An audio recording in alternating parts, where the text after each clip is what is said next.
ஐந்து கரத்தனை யானை முகத்தினை இந்தின் இளம்பரை போலும் எயிற்றனை நந்தி மகந்தனை ஞான கொழுந்தினை புந்தியில் வைத்தடி போற்றுகின்றேனே. நமக்கு ஜோதிட ஞானத்தையும் கிரியா யோகத்தையும் தந்த குருமார்களுக்கு நன்றி. ஜோதிட சொந்தங்களுக்கு வணக்கம்.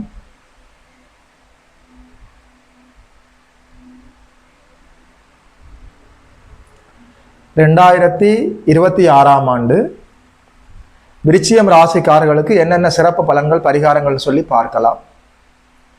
2026ஆம் ஆண்டு ஆரம்பத்தில் குருநாதர் 8ஆம் இடத்தில் அமர்ந்திருக்கிறார். 8, 12ஆம் இடங்களை சுபத்துவப்படுத்தி கொண்டு 2, 4ஆம் இடங்களையும் பார்க்கிறார். 4ஆம் இடத்துல ராகு குருவின் பார்வையில் இருக்கிறார். 5ஆம் இடத்துல சனி பகவான் அமர்ந்திருக்கிறார். 10ஆம் இடத்துல கேது பகவான் அமர்ந்திருக்கிறார். இந்த அடிப்படையில் 2026ஆம் ஆண்டு விருச்சிகம் ராசிக்காரர்களுக்கு என்னென்ன சிறப்பு பலன்கள் பரிகாரங்கள்னு சொல்லி பார்க்கலாம். ஆண்டினுடைய ஆரம்பத்தில் எந்த விதமான கிரக பயிற்சிகளும் இல்லை. குருநாதர் ஜூன் மாதம் 2ஆம் தேதி அளவில் கடகத்திலே வந்து உச்சமடைகிறார். அதன் பிறகு அக்டோபர் மாதம் 31ஆம் தேதி அளவில் சிம்மத்தில் கேதுவோடு வந்து 10ஆம் இடத்தில் அமர்ந்து விடுவார். சனி பகவானுக்கு இந்த ஆண்டு முழுவதும் எந்த விதமான இடப்பெயர்ச்சிகளும் இல்லை. ராகு கேதுக்கள் இந்த ஆண்டின் இறுதியில் டிசம்பர் மாதத்தில் முதல் வாரத்தில் பயிற்சி அடைகிறார்கள். இந்த அடிப்படையில் விருச்சிக ராசிக்காரர்களுக்கு என்னென்ன பலன்கள் எல்லாம் நடக்க இருக்கிறதுன்னு சொல்லி பார்க்கலாம். ஆண்டினுடைய ஆரம்பத்தில் 8, 12ஆம் இடங்கள் சுபத்துவமாக இருக்கிறது. வெளிநாடு, வெளி மாநிலம், வெளி மாவட்டம், வெளி தேசம் அமைப்புகளில் இருந்த தடை தாமதங்கள் எல்லாமே அப்படியே விலகும். வெளிநாடு செல்ல முடியும். வெளிநாட்டோட தொடர்பில் இருப்பவர்களுக்கு நல்ல வருமானம் இருக்கும். அந்த அடிப்படையில் இருந்த தடை தாமதங்கள் எல்லாமே அப்படியே விலகுகிறது. சுப கடன்கள் கிடைக்கும். வாகன கடன், வீட்டு கடன், வியாபார கடன், தொழில் கடன், கல்வி கடன், இந்த அமைப்புகள் எல்லாம் சுப கடன்கள் கிடைத்து அந்த கடன்களால நல்லபடியாக முன்னேற்றமாக போகலாம். 8, 12ஆம் இடங்கள் சுபத்துவமாகி 2, 4ஆம் இடங்களும் வலுத்து இருக்கிற போது நல்லபடியாக சுப கடன்கள் வாங்கி தொழிலை நல்லபடியாக ரன் பண்ணி கொண்டு போய் நல்லபடியாக ஒரு வருமானத்தை பார்க்க முடியும். நிலையான சொத்துகள் வாங்க முடியும். கல்வியில முன்னேற்றமாக போகலாம். இந்த அடிப்படைகளோடு சேர்ந்து குழந்தைகள் சம்பந்தப்பட்ட கவலைகளும் இருக்கும். 5ஆம் இடத்துல சனி பகவான் அமர்ந்திருக்கிறார். ஜூன் மாதம் 2ஆம் தேதி அளவில் கடகத்தில் வந்து குரு உச்சமடைகிறார். 9இல் குரு வந்து அமர்கிறார். உண்மையில உங்களுடைய வாழ்நாட்கள்ல இந்த ஒரு காலம் அற்புதமான பொற்காலம். அதாவது ஜூன் மாதம் 2ஆம் தேதி அளவில் கடகத்திலே வந்து அமர்கிற அந்த உச்ச குரு அக்டோபர் மாதம் 31ஆம் தேதி வரைக்கும் கடகத்திலே இருப்பார். திருமண தடை நீங்கும். காதல் கைகூடி வரும். 2ஆம் திருமண வாய்ப்புகள் கைகூடி வரும். புத்திர பாக்கியம் கிடைக்கும். குழந்தைகளால் ஏற்பட்ட கவலைகள் தீரும். அனைத்து அமைப்புகளும் நன்றாக இயங்கக்கூடிய அற்புதமான பொற்காலம். ராசியில் இருக்கக்கூடிய குரு 1, 7, 9, 5 இந்த இடங்களை புனிதப்படுத்துவார். அதாவது நேரடியாக உச்சகுருவின் பார்வையில ராசி இருப்பதும் ராசியிலேயே குரு இருப்பதும் 2ம் ஒன்றுதான். உச்சகுரு ராசியை பார்க்கிற போது மனசுல உடல்ல எந்த விதமான அசௌகரியங்களும் இருக்காது. இதுவரைக்கும் உங்களோட வாழ்க்கையில என்னென்ன நெகட்டிவான எதிர்மறையான சம்பவங்கள் எல்லாம் இருந்ததோ, எந்த எதிர்மறையான அனுபவங்கள் எல்லாம் இருந்ததோ அனைத்தும் அப்படியே விலக போகிறது. உங்கள் மனதுக்குள்ள, புத்திக்குள்ள, உடலுக்குள்ள ஒரு விதமான புத்துணர்ச்சி பரவும். ஒரு தேஜஸான மனிதனாக நீங்களே விளங்குவதை எல்லோரும் பார்க்க முடியும். சரியாக புரிந்து கொள்ளுங்கள். ஜூன் மாதம் 2ஆம் தேதியில இருந்து அக்டோபர் மாதம் 31ஆம் தேதி வரைக்கும் உச்சகுருவின் பார்வையில ராசி இருக்க போகிறது. இந்த அடிப்படையில எல்லா நன்மைகளும் இயல்பாக உங்களுக்கு நடக்கும். சரியாக புரிந்து கொள்ள வேண்டும். இயல்பாக உங்களுக்கு நடக்கும். திருமண தடைகள் விலகும். புத்திர பாக்கியம் கிடைக்கும். குழந்தைகளுக்காக மருத்துவத்தின் மூலம் நீங்கள் முயற்சி செய்து கொண்டிருந்தால் நல்ல பலன்கள் கிடைக்கும். காதல்ல வெற்றி இருக்கும். பெயர் புகழ் அந்தஸ்து மரியாதை உயர்வடையும். நல்ல வருமானம் இருக்கும். கடன்கள் விலகும். நோய்கள் விலகும். எதிரிகள் விலகுவார்கள். உண்மையில சொல்றேன், கௌரவம், புகழ், பெயர், அந்தஸ்து, மரியாதை எல்லாமே உயர்வடைவதற்கான அற்புதமான பொற்காலம். 3ஆம் இடம் வலிமையாக இருக்கிறதே ஒரு விதமான தன்னம்பிக்கை, தைரியம். 3ஆம் இடம் என்று சொல்கிற போது பெயர், புகழ், கீர்த்தி, தைரியம், வீரியம், பராக்கிரமம் அனைத்து அமைப்புகளும் இயல்பாக செயல்பட போகிறது. விருச்சிக ராசிக்காரர்களுக்கு இந்த 2025ஆம் ஆண்டுல அப்படி ஒன்றும் பெரிய நற்பலன்கள் இல்லை. அதான் உண்மை. இந்த டிசம்பர் மாதத்தை தவிர, 2025ஆம் ஆண்டு டிசம்பர் மாதத்தை தவிர அதற்கு முன்பாக அப்படி ஒன்றும் பெரிய சொல்லக்கூடிய அளவுக்கு பெரிய நன்மைகள் கிடைக்கவில்லை. 2026ஆம் ஆண்டு ஜூன் மாதம் 2ஆம் தேதிக்கு பிறகு உங்களுடைய உண்மையான வளர்ச்சிகள் எல்லாம் ஆரம்பிக்கிறது.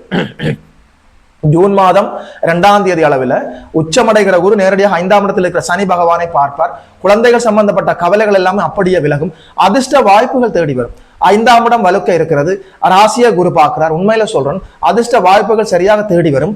அவற்றை நீங்கள் பயன்படுத்தி வாழ்வில் முன்னேறுவீர்கள். 2026ஆம் ஆண்டுக்கு பிறகு 2027 ஜூன் மாசம் அளவில் அடுத்த சனி பயிற்சி 6ஆம் இடத்தில் சனி சென்று அமரப் போகிறார்.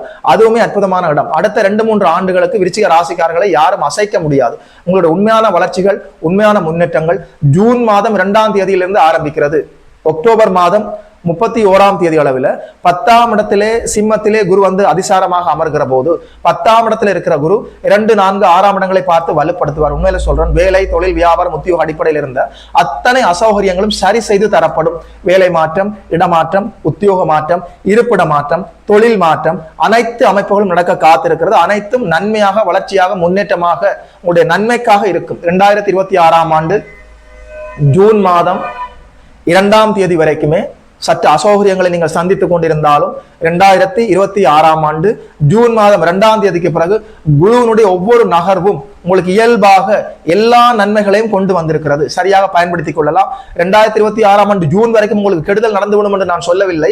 முன்னேற்றங்கள் இல்லை, ஆவரேஜாக நன்மையும் இல்லை, தீமையும் இல்லை, அப்படி ஆவரேஜாக சென்று கொண்டிருக்கும். 2026ஆம் ஆண்டு ஜூன் மாதத்திலிருந்து கடகத்திலே வந்து குரு உச்சமடைந்து அதன் பிறகு அதிசாரமாக சிம்மத்திலே வந்து அமர்ந்து அடுத்தடுத்த அவருடைய ஒவ்வொரு நகர்வும் சனி பகவானுடைய நகர்வும், அதாவது 2026ஆம் ஆண்டு ஜூன் மாதம் 2ஆம் தேதிக்கு பிறகு உங்களுடைய வாழ்க்கையில உண்மையான வளர்ச்சிகள், முன்னேற்றங்கள் ஆரம்பம். அதுவரைக்கும் அகலக்கால் வைக்காமல், அவசர முடிவெடுக்காமல், பொறுமையாக நிதானமாக செல்வது நல்லது. இது எல்லாமே கோச்சார பலன்கள் தான். பலன்கள் மாறிக்கொண்டே இருக்கிறது. சந்திர பகவான் தோராயமாக ஒரு 2.25 நாளுக்கு ஒரு தடவை மாறிக்கொண்டே ஒரு ராசியாக கடந்து வந்து கொண்டே இருப்பார். 15 நாட்கள்ல அமாவாசை, 15 நாட்கள்ல பௌர்ணமி, 30 நாட்கள்ல அப்படியே ராசி கட்டத்தையே சுத்தி வந்து விடுவார்.